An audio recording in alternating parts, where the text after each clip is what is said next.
Kalian pernah kepikiran nggak sih, dari mana asal-muasal konsep Nusantara yang sering kita dengar? Nah, jawabannya itu ada di satu nama legendaris yang bakal kita kulik hari ini, Kerajaan Majapahit. Siap-siap ya, kita bakal selami kisah soal ambisi, kejayaan, dan juga kejatuhan sebuah imperium besar. Coba deh bayangin sebentar, ada sebuah kekuatan raksasa yang pusatnya di Jawa, tapi kekuasaannya itu membentang dari ujung Sumatera sampai nyentuh Filipina. Mereka berhasil menyatukan ribuan pulau di bawah satu bendera. Ini bukan cerita fiksi loh, ini skala kekuasaan Majapahit yang sesungguhnya. Dan ini bukan kerajaan kemarin sore ya. Majapahit itu berdiri kokoh selama 234 tahun. Itu lebih lama dari umur banyak negara modern sekarang. Selama itu, mereka membentuk peradaban dan meninggalkan jejak yang sampai sekarang pun masih bisa kita rasakan. Oke, jadi dalam beberapa menit ke depan, kita bakal nonton sebuah drama kolosal yang dibagi jadi 3 babak. Gimana caranya imperium ini bangkit dari nol, gimana mereka bisa mencapai puncak kejayaan yang luar biasa, dan yang paling bikin penasaran, apa sih yang akhirnya bikin raksasa ini tumbang? Kita mulai dari babak pertama, kelahirannya. Setiap kerajaan besar itu seringnya lahir dari krisis, dan Majapahit juga begitu. Ceritanya dimulai pas kerajaan sebelumnya, Singasari, lagi di ujung tanduk, di ambang kehancuran. Nah, di tengah kekacauan itu, muncullah sang pendiri, Raden Wijaya. Dia nggak punya pasukan besar, tapi dia punya sesuatu yang jauh lebih kuat, otak yang cerdas. Coba deh lihat langkah-langkah jeniusnya. Dia nggak langsung perang, tapi cari temen dulu.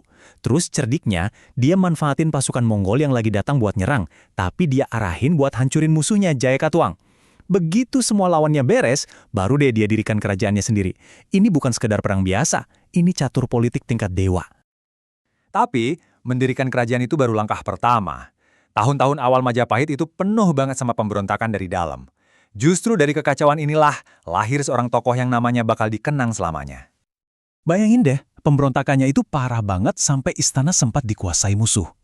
Nah, setelah Raja Jayanagara wafat, Ratu Tribuana naik tahta. Dia bikin satu keputusan super penting yang mengubah segalanya. Ngangkat seorang prajurit setia namanya Gajah Mada jadi Mahapatih. Di momen inilah, roda sejarah mulai berputar ke arah yang benar-benar baru. Pas dilantik, Gajah Mada nggak kasih pidato biasa. Dia malah ngucapin sumpah yang legendaris, Sumpah Palapa. Gampangnya gini, ini tuh deklarasi ambisi paling gila saat itu. Dia bersumpah nggak bakal nikmatin hidup enak, atau Amukti Palapa, sebelum seluruh kepulauan ini bersatu di bawah Majapahit. Coba deh, resapi kekuatan kata-kata ini. Lamun hu skalah Nusantara isun Amukti Palapa. Ini bukan sekedar janji. Ini adalah mesin penggerak sebuah imperium.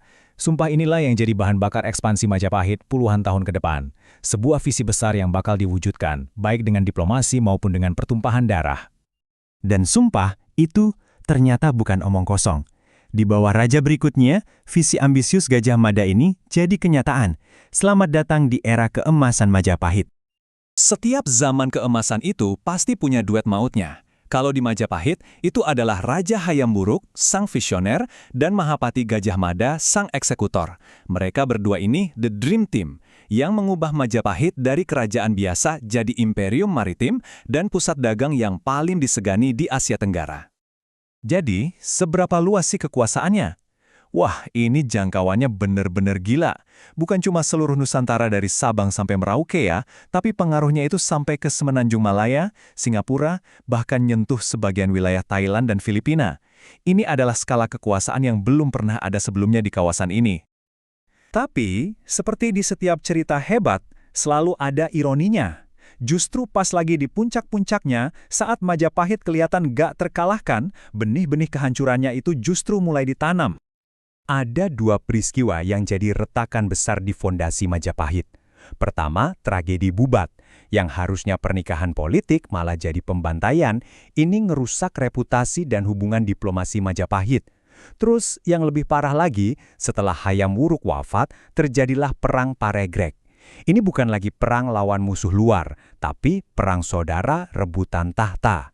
Jadi, kalau Bubat itu luka dari luar, Paregreg ini kanker yang menggerogoti dari dalam. Dengan luka dari luar dan kanker dari dalam, sang raksasa pun mulai goyah.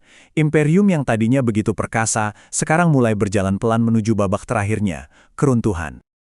Proses jatuhnya itu ternyata cepat. Perang Paregreg bikin kerajaan kehabisan duit dan tenaga. Akhirnya, banyak daerah bawahan yang melepaskan diri. Nah, di tengah kekosongan kekuasaan ini, muncul kekuatan baru di pesisir utara Jawa, Kesultanan Demak. Ironisnya, pendirinya itu keturunan Majapahit sendiri.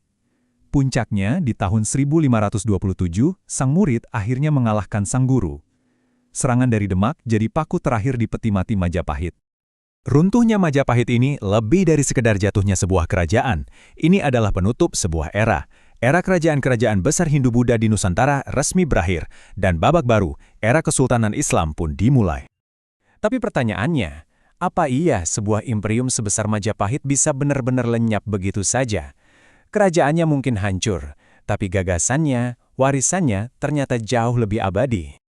Jadi, apa sih yang mereka wariskan ke kita? Ya, jelas ada candi-candi megah, karya sastra kelas dunia kayak negara Kertagama, dan sistem hukum yang canggih. Tapi warisan terbesarnya itu bukan sesuatu yang bisa kita sentuh. Warisannya adalah sebuah ide tentang Nusantara. Sebuah konsep persatuan dalam keragaman yang jadi cetak biru bagi bangsa yang lahir ratusan tahun setelahnya. Jadi, ini dia intinya. Majapahit itu bukan cuma bab di buku sejarah. Jejaknya itu ada di sekitar kita, dalam cara kita memandang kesatuan bangsa ini. Pertanyaan terakhir buat kita renungkan bareng-bareng adalah, gimana caranya warisan sebuah imperium yang runtuh lebih dari 500 tahun lalu ini, ternyata masih ikut membentuk DNA Indonesia modern sampai detik ini?